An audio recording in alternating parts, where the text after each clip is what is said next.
On se retrouve ensemble pour la section 2.4 où on va parler des circuits logiques et de l'utilisation des portes logiques.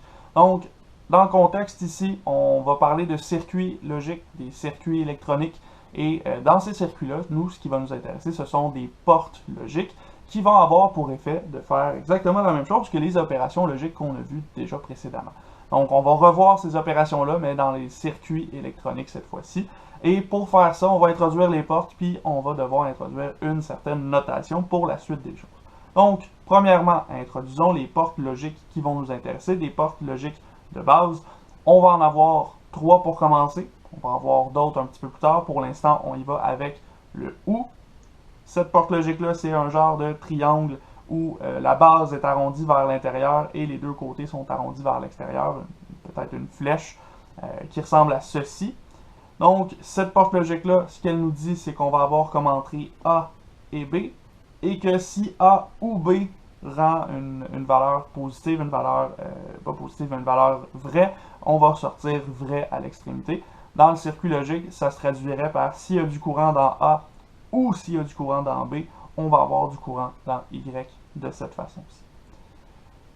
Pour la porte logique E, on a quelque chose de similaire, mais là, cette fois-ci, on a quelque chose qui ressemble plus à un genre de demi-cercle. On a une base qui est plate, puis un cercle, un demi-cercle qui s'en va vers le Y. Encore une fois, on a deux entrées, A et B. Et dans ce cas-ci, si A et B amènent une valeur vraie, on va avoir une valeur vraie pour Y.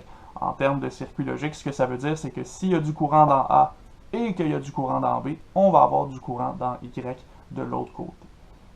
Finalement, la dernière porte logique de base qu'on voit, c'est la porte de l'inverseur. Nous, on l'a pas mal appelé comme, on l'a pas mal vu comme étant le nom. C'est pas grave, c'est la même chose. Donc, dans ce cas-ci, si la valeur de l'entrée A est vraie, la sortie sera fausse. Si la valeur de l'entrée A est fausse, la sortie sera vraie. On fait juste inverser la valeur de notre variable. Dans ce cas-ci, dans les circuits, si on avait du courant qui entre dans notre inverseur, ben, à la sortie, il n'y en aurait pas. S'il n'y a pas de courant qui rentre dans l'inverseur, ben, il y a du courant qui va sortir de l'inverseur. Donc, c'est comme ça qu'on symbolise là, les 3 opérations logiques de base dans nos circuits logiques.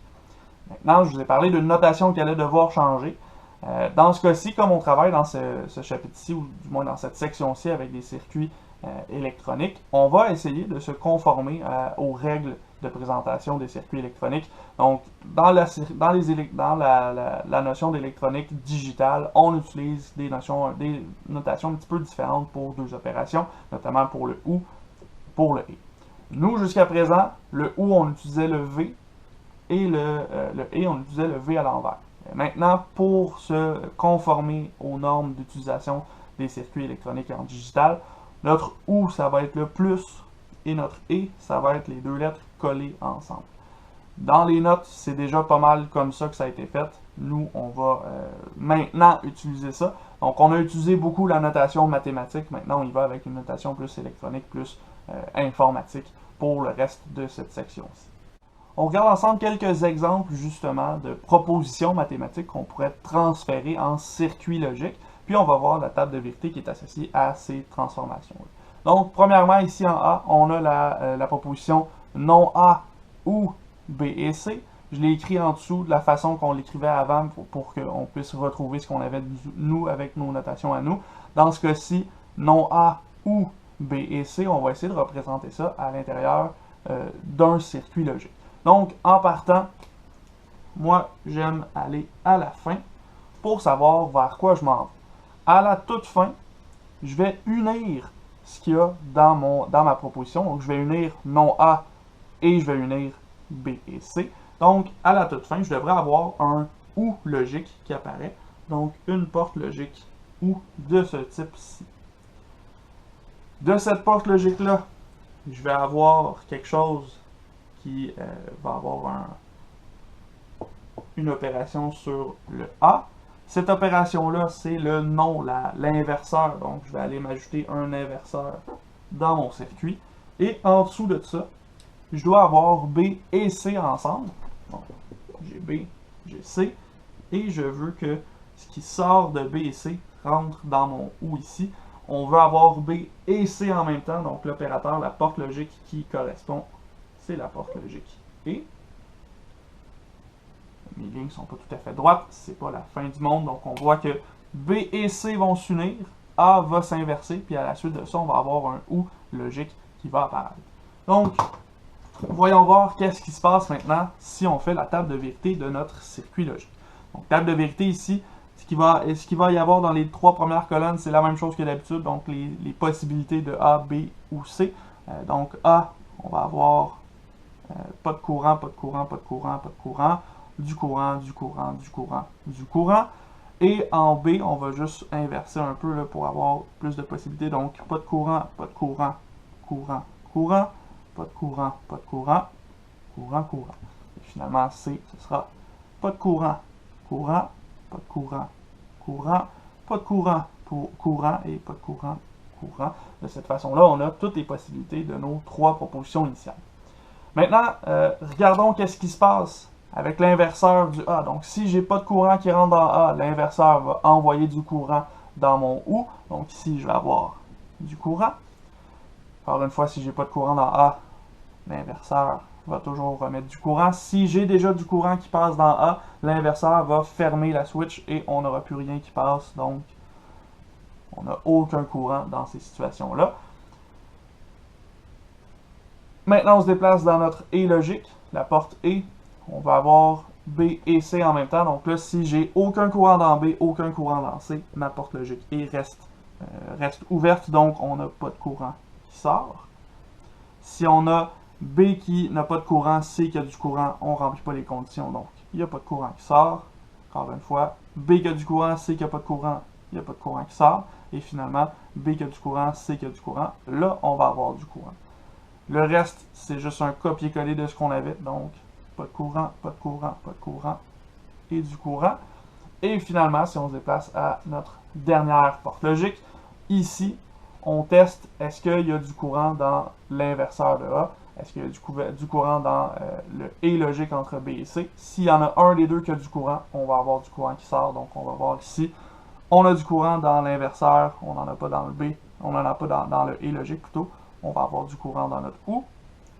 Même chose pour la deuxième ligne, même chose pour la troisième. Ensuite, on en a qui sort de l'inverseur, on en a qui sort du E logique. Donc, on a du courant. On n'en a pas qui sort de l'inverseur, on n'en a pas qui sort du E logique. Donc, on n'a pas de courant. Même chose en dessous. Jusqu'à notre dernière ligne, où là, on a du courant dans notre E logique. Donc, on va avoir du courant au Y à la toute fin. Donc, c'est pas beaucoup plus complexe, là. Finalement, là, votre table de vérité, vous pouvez la faire de la même façon avec la logique de ce qu'il y a ici, ou si vous préférez, aller voir dans votre circuit, qu'est-ce qui se passe dans le circuit si vous avez certaines possibilités. Si vous avez même l'option d'avoir un circuit avec vous, vous êtes capable de vous construire ce circuit-là physiquement, peut-être que vous pouvez l'essayer justement de rentrer les différentes combinaisons possibles pour voir qu'est-ce qui se passe à la toute fin, qu'est-ce qui se passe à chaque porte logique aussi, pour voir comment ça fonctionne, cette logique-là. Donc, on va regarder encore peut-être deux exemples de plus, puis ensuite de ça, on va passer à la prochaine section. Donc, dans cet exemple-ci, qui est l'exemple B dans vos notes, je vais procéder d'une autre façon pour construire le circuit logique, juste pour vous montrer que la méthode que j'ai utilisée, c'est pas la seule qui existe, en autant que vous êtes capable de représenter la situation. Donc, dans ce cas-ci, je sais que j'ai les propositions A et B. Je veux sortir le courant Y. Ces propositions-là, ben, déjà ici, je veux faire A ou B avec la négation. Donc, je vais devoir faire A ou B pour commencer. Pour faire ça, je vais aller représenter avec ma porte logique du OU, le A et B ensemble. Mais là, cette situation-ci, c'est pas suffisant parce que moi, je veux aussi inverser le courant de mon A ou B. Donc, je vais mettre une deuxième porte juste à la suite qui va inverser le courant de ce que j'avais. Donc, je pars par mes prémices, je fais les opérations sur mes prémices jusqu'à ce que j'arrive à la fin avec mon courant résultat. Dans le dernier exemple, je suis parti par la fin parce que des fois, c'est plus facile de partir par la fin. Mais ici, c'est assez simple, on pouvait y aller directement depuis le début. Ceci étant dit, il nous reste quand même à faire la table de vérité à partir de mon circuit ici.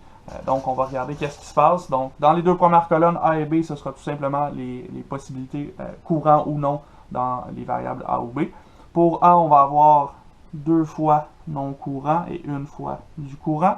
Pour B, on va inverser, donc pas de courant, courant, pas de courant, courant. Et de cette façon-là, on peut observer qu'est-ce qui se passe avec la porte logique du OU qui est ici. Donc, s'il n'y a pas de courant dans A et dans B, ça veut dire que le OU va rien sortir de l'autre côté. Il n'y a pas de courant qui sort de ma première porte. Si j'ai pas de courant dans A, mais que j'ai du courant dans B, la porte va sortir du courant. Si j'ai du courant dans A, mais pas de courant dans B, la porte sort du courant. Et si j'ai du courant dans A et dans B, ma porte va sortir du courant. Suite de ça, il me reste à inverser le courant. Donc, si pour la première situation, j'ai pas de courant, mon inverseur va envoyer du courant. Pour les dernières situations, les 3 dernières, j'envoie du courant à l'inverseur. L'inverseur, il ferme il va ouvrir le circuit. Donc, on va avoir pas de courant et pas de courant à ce moment-ci. Encore une fois, cette table de vérité-là, vous êtes capable de la faire sans nécessairement utiliser le circuit. Moi, je le fais avec le circuit juste parce que certaines personnes ont plus de facilité avec ça. Moi, j'ai plus de facilité avec les propositions. Ça dépend de la personne. Et vous êtes capable de vous en sortir avec ça. Ceci étant dit, j'ai décidé que je vous laissais les deux autres exercices, les deux autres exemples C et D en lecture. Faites juste attention dans vos notes. Les propositions ont mal été écrites dans nos circuits. Ça devrait être A, B et C, pas A, B et B, là, évidemment. Donc, faites juste attention à ça. Vous êtes capable de faire le reste. Je pense que vous comprenez déjà assez bien comment est-ce qu'on ramène notre logique à des portes logiques. Pour nous, ici, on va se laisser avec ces portes logiques-là pour tout de suite. On va se retrouver dans une prochaine vidéo avec d'autres portes logiques. On va en avoir une en particulier qui est le OU exclusif. On ne l'a pas mentionné encore. Donc, il en existe une. Et à la suite de ça, on pourra avoir d'autres portes logiques intéressantes.